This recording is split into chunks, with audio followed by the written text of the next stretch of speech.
Welcome to the Guide to R for Santa Clara University Economics students. This is a tutorial on scripts and data. Here are the learning objectives. Basically, we're going to open an R script into RStudio, see how it's organized, set a few things in it, including the working directory.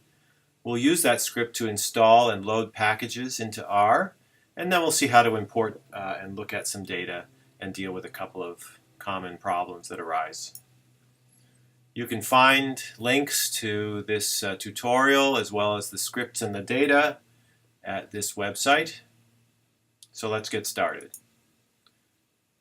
So the first thing we're going to do is open RStudio. Again, that's the software that we always use to interface with R. And it comes up looking something like this. And now we want to open into our script editor an R script. And to do this, I'm going to go to the Files folder in the lower right, click on that tab if it's not already open. And we can browse to the folder that we need by going to these three dots over to the right here and clicking on that. And this will open up a dialog box. At this point, you want to go, say, to the Documents folder, and wherever you put your folder that includes the files that you downloaded, including the R scripts and data sets. Now I happen to know that mine are going to be right in here. And once you get to that, open that folder, you should be able to find one of these files called t_rbasics.r. rbasics.r is the one we want to open. So I click on that, and up here in the script editor, the script opens up. Now I'm going to take a very quick look at the organization of this R script, and then we're going to use it to do a few basic things. First of all, notice there's a bunch of stuff at the top that is set off by the hashtag symbol. And again, anything after a hashtag is a comment, and R does not execute that. R just ignores all those things. Those are for our purposes. If you write a script, it should include your name and the date and perhaps a brief description of what it is. Scrolling down, we can see in this script we've got a first section, Settings, Packages, and Options. This is going to do a few things in R to get it set up and ready to go. And we'll come back to that in a second. Scrolling down still further, a second section called the Data section. This is going to be where we enter the data set either from an external file or by hand or from the web. We're going to look at all three possibilities.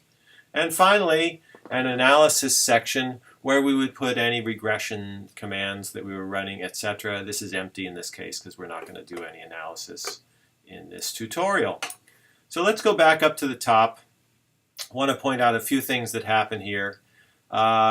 This rm command that is not a comment is typical of a lot of commands in R, in that it starts with a little command name, which in this case is just rm, and then some stuff in parentheses, which is the instructions to that. And this command clears the working space. Our working space is empty. We don't have any data sets in there, but it gives us a clean slate. So if I highlight that and click the Run button, it's going to clear any data sets, etc. that we have sitting in R's memory. And that's always a good idea. We always start our scripts this way so that we start with a clean slate, and then we're going to import and manipulate the data we need fresh every time. Okay, this second command, the setwd, is really important to get stuff to work for you in R. And that's going to basically tell R where to find the stuff on your computer, the data sets, any scripts or other things that it needs access to. And essentially, you can get to this by going to the File folder and finding your directory there, your working directory, if you called it, say, econ42. Opening that up, and then once you have that directory open, you should see all these data sets that you downloaded, right, as well as the R scripts that you probably have already looked at. If you go to this More sign here, draw down to Set as Working Directory, it will do what you need, right? So here in this command to the lower left is the path to the working directory. You could just copy this path and place it right here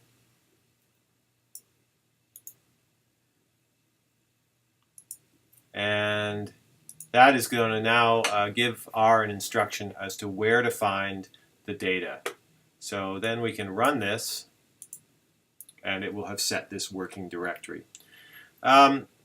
You should always have this and put your working directory in that setwd command every time you start up R with a new script, so it'll know where to look. Okay, our next thing that we need to do is install and then run load packages. Packages are add-in pieces of software that do all kinds of nifty things for us within R. We use a number of these in the course and in these tutorials. And this is this command, install packages.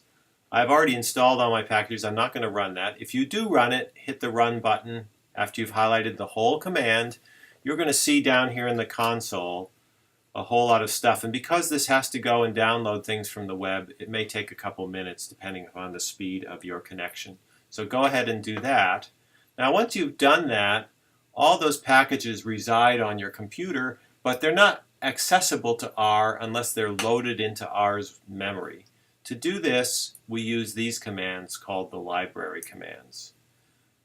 In this course, your scripts are always going to start with a bunch of library commands. You only have to install, that is, download and install the packages once. So this you'll only need to do one time. But every time you start a new R session, you're going to need to load any packages that you're going to be using. So if I hit the run button here, after we have installed all these packages, you'll see a bunch of stuff going by down to the left here. And finally it's finished. And you could click on the Packages tab in the lower right, and it'll open up a list of all your packages that you have installed. And you'll see that some of them are checked, and those are the ones that you have loaded with these library commands. So now all those packages are ready to use. There are a few more options and settings here in this section which I'm not going to talk about, but we will come back to those as we proceed through. I'm just going to highlight and run those now. And you'll notice it runs them, but it does not run anything that has a hashtag because those are just the comments. All right, let's go down to the data section and take a look at how we have some different alternatives for entering data into R. This first section is how to enter data into R by hand, as it were, that is, typing it into the script. And I'm not going to run this because you can look at that and run it for yourself and see how it works. But one option is always to enter the data just by typing it into the script. Of course, if you have a big data set, that's not very practical. And for our purposes, we almost always are going to be using data that comes from some external source. So let's see how to read data from an external CSV file. And that is going to use a command like this. And let's see how this command is structured, and then we'll run it and take a look at the data set. It starts with the name of the data set that we want to create. I'm going to call it CA School because this is a data set of California school districts, 420 California school districts, and kids' test scores and some other characteristics of those districts. Then equals, we've created a new object called CA School. What is it equal to? Well, it's going to be read from the file, data file, and read.csv is the command that tells R to read from a file. Then in parentheses, we give it some instructions. First of all, the first thing is what's the name of the file to read it from? And this is a CSV file, caschool.csv, in quotation marks. And a CSV file is a very simple spreadsheet, and it's very robust. It's always reliable to import data from a CSV file, and that's what we'll be using through much of this course.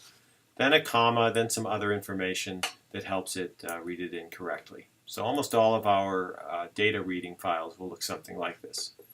Now let me highlight that command all the way to the end of it and hit the run button. Now you'll notice that something has popped up here in the upper right, and it is a data set. It comes under the heading Data, and it's called CA School. And you'll see it tells you a little bit about this, that it's 420 observations with 18 variables. So we can click on this under the Data heading here, and it'll open what looks like a kind of a table or spreadsheet in the upper left.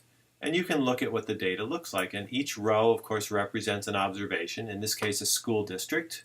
So the first one is the Sunol Glen Unified School District. And then each column is a variable with various types of information. Some of it is numerical, some of it is typewritten text. Okay, let's close that out and go back to our script. Now, one thing I want to stress when it comes to importing data into R from an external file like this is that you do not want to do the following. If you went down to your files list here, you would see that CSV file listed there. It's very tempting to just click on that to open this up. Don't do that. R needs to import any external data file into R's own language. And to do that, we always do it with a command, a read command in the text of the script. Okay, now moving right along, we could create new variables, and I'm not going to talk through this, but there are a couple of commands here you can read for yourself and run those and see what they're doing to create new variables.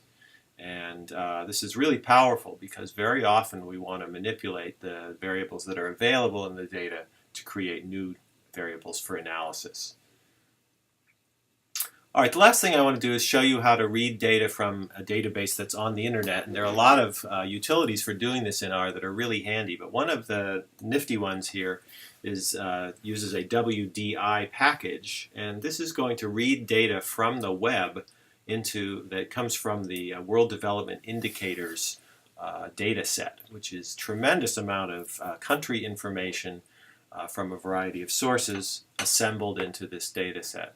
And I'm not going to go through exactly what's going on here, but we have to tell it what variables to pull off of the database, and then we go ahead and download the data for the variables that we want. So I recommend that you just work through this in conjunction with the typewritten tutorial if you like, and run this and see how we can obtain those variables from the web.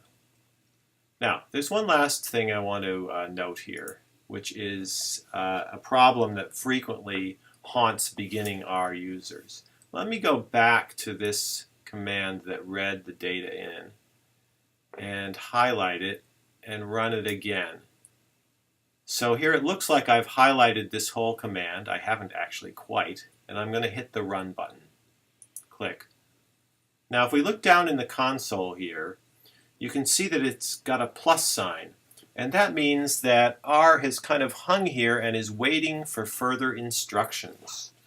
Now, why is it waiting for further instructions? Because if we go up to what I highlighted, you'll note that I didn't actually highlight all the way out to the end of the close parentheses. So we have given R instructions, but incomplete instructions.